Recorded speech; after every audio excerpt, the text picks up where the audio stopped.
Okay, today I'm in the Warrington area with Ron Wadey, racecourse bookmaker, previously off-course Yeah, bookmaking empire. yeah, The first of all, so he was kind enough to send me your book, My Mother's Luck. right. You've been a very successful man, but how much luck came into it really? Not a lot, but yeah, everybody needs luck in life, especially bookmakers. I think I made a lot of my own luck from being just a bookmaker and not a bookmaker stroke punter. I'm not a punter, I never was, never will be. I do have a bet. Probably might bet someone like in the Premiership to get relegated, just to give me a bit of interest. I recently had a bet, well 2 years ago I had a bet with Ben Keith. He laid me a monkey to 100 quid, Sunak, to be the next Prime Minister after Boris Johnson.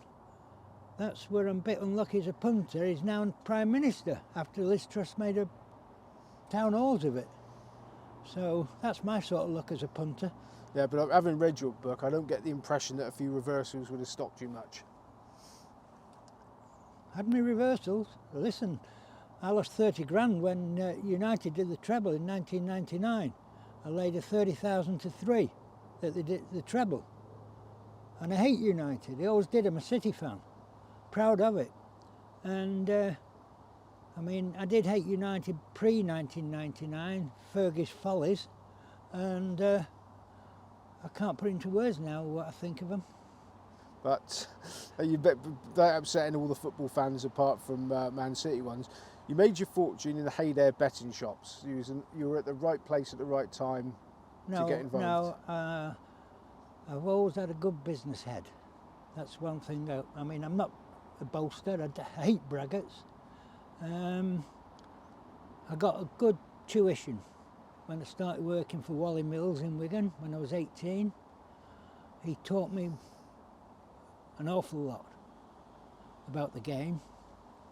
I then moved into Manchester after staying with him for a couple of years. He didn't want me to leave. I didn't particularly want to leave, but I needed more money, I needed higher wages, and he wouldn't pay city centre wages. So I moved to Manchester, there about 5 years, before I joined Sir Fred. That didn't last long, we can talk about that in a bit. But the 5 years I spent in Manchester, I fell in love with the city. I worked bang in the city centre, totally different characters, punters, what I'd experienced in Wigan. Totally different ball game in shop management. Vast experience that I learned and took on board working in Manchester. Fell in love with the city, as I said. Fell in love with Manchester City. Went to Wembley in 1969 to watch them win the FA Cup. Neil Young scored the goal. They beat Leicester 1-0. First FA Cup final I ever went to. Everything about Manchester was what Ron Wadey wanted out of life. And, you know, 5 years that I thoroughly enjoyed, from about the age of 20 to 25. Okay, before we talk about your early days there, you got into racecourse bookmaking just when things were going a bit pear-shaped, but you still succeeded. Well, bought my first racecourse pitch was I think it was about pick 18 in Tats at Utoxeter, and we bought, Colin and myself, my son, I bought that one on my own, and Colin said, let's buy an Epsom Derby pitch. We've never been to Epsom, and he said, I'll go in with you. So we didn't pay, we paid about 5 grand, I think, for, I can't remember what pick it was. It was about pick 18, I think, in Tats at Epsom Derby. We've now got pick 7 and pick 12, which are very good. So yeah, it was a learning curve. Totally different ball game to the betting shops. Far more interesting, far more challenging, and far more rewarding for winning those challenges. The betting shops, unless it was an accumulative, a Yankee bet that was going to, A guy won 36 grand off me on a Canadian bet. He only had 4 winners on a £50 Canadian, £1,300 stake. That was some bet to take. He had 4 winners. He collected 33 grand off me. I hedged on the last, had a 1,500 quid double on the last 2, 72 and 92. I actually won 3 grand on the deal. I collected 12 grand 3 times from the big 3.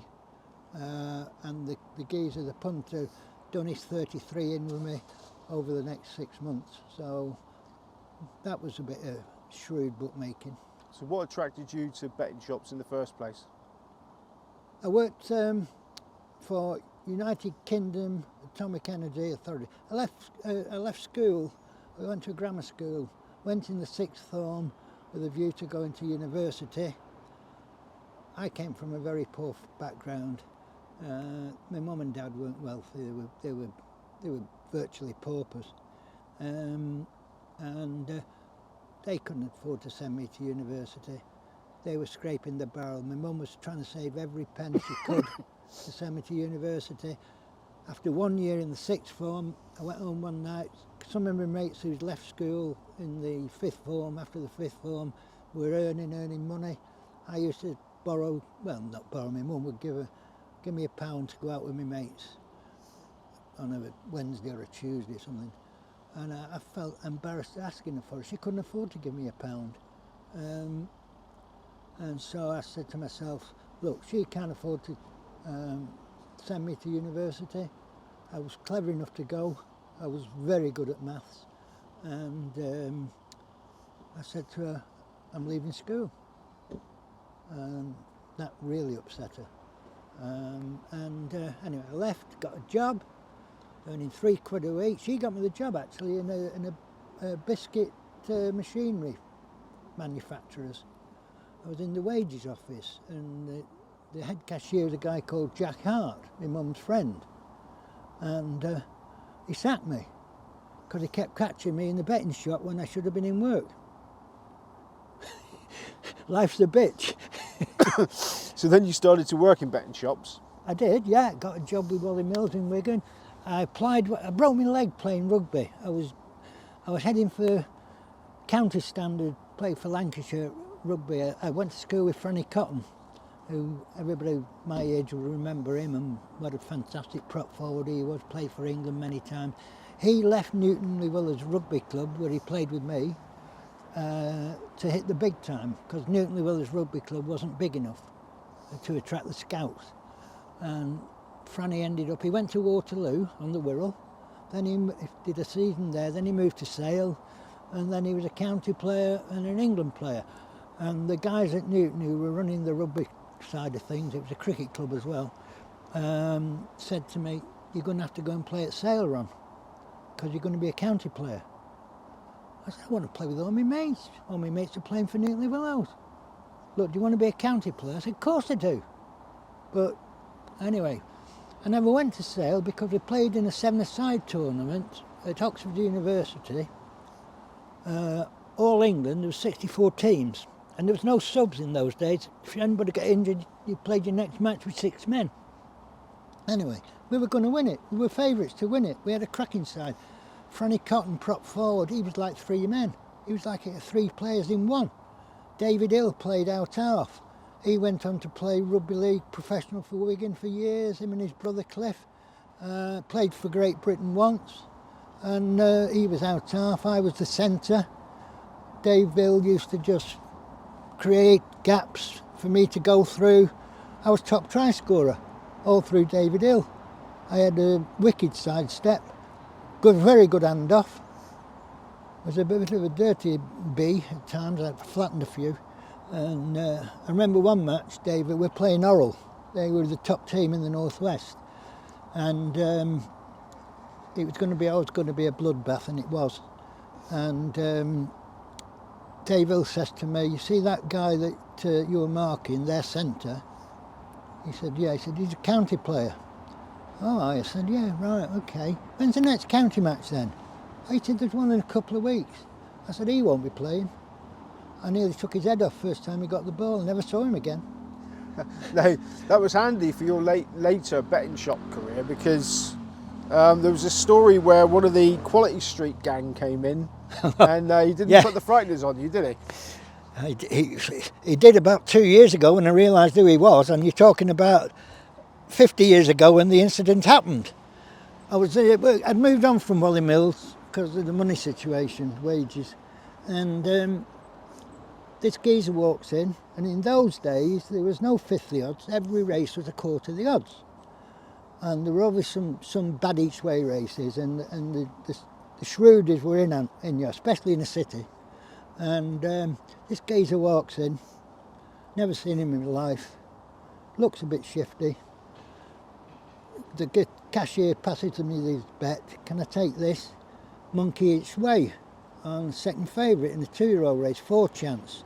Jolly was 5-2 on, 4 bar 1, 10 bar 2. I said to him, no thanks mate, not interested in this bet. He said, take the bet. I said, I just said I don't want the bet. Take the bet. And he was getting louder. And I said, look mate, I said, it's not worth my job to take this bet. I said, if that wins, I said, I'll be getting my P45. Take the bet. I said, look, I'll tell you what I'll do. You can have a monkey win, $2.50 a place. Take it or leave it. Take the monkey each way. Anyway, they're loading in the stalls. I said, you've no chance. I said, and you've not got time to go anywhere else. I said, you're not on. He said, well, I'll tell you something, sunshine. He said, if this horse wins, you're going to spend tonight and a few more nights in Salford Royal Infirmary. Oh, I said, I've had it all before, mate. I said, you don't frighten me. So he said, I'm telling you now, this horse better not win for your health's sake. And it didn't win. And he come back up to the car, he watched the race, I think the horse finished second, so it was a money back job. And he said to me, you're a very lucky guy, sunshine. I said, please yourself. And he walked out. Found out when I was going on holiday somewhere, I was in Waterstones at Manchester Airport, one of the bookshops, and I sees this geezer on the front of a book called, it was called The Jimmy Donnelly Story, Quality Street Gang of Manchester. I thought, that's the geezer all them years ago that threatened to put me in hospital. So I bought the book. And I'll tell you what, having read the book, he wasn't joking. He was the Manchester Mafia. And I was a 20-year-old crackpot for getting involved with him. Anyway, all's well that ends well. Now, your mum was a churchgoer, so what does she think about your new career? How long have you got? About 2 minutes. Right. Oh, my mum, best mum I ever had. Only ever had one mum. She was the pride of my life. I loved that woman so much. And I cried for 3 days when she died. And yeah, I broke my leg playing rugby in that tournament in Oxford University in the quarter-finals. I was in hospital when they played the semis. 6 in our team, 7 in Widnes's team, and they got beat with 2 points, which was an unbelievable performance. And if I'd have broke my leg, 6 against 7 at sevens rugby, the team of 6 have got no chance. I don't care how good they are. And I didn't play in the semi, I was in hospital. If I'd have broken my leg, when I did in the quarter-finals, no doubt we would have been champions of England. No doubt whatsoever. And anyway, what was I saying? What was the question? What does she think about you working in the yeah, bookies, my mum, mixing with gangsters? Yeah, she wasn't impressed. What happened, I had a broken leg, and I was working at a government place, United Kingdom Atomic Energy Authority, in a job that I had no interest in whatsoever. The guy who was tutoring me hadn't got a clue about the job, and he was a chief executive officer. He'd bluffed his way into that position. And anyway, as I say, broken leg, off sick, advert in the newspaper, betting shop manager wanted, applied for the job, got the job, and the rest is history.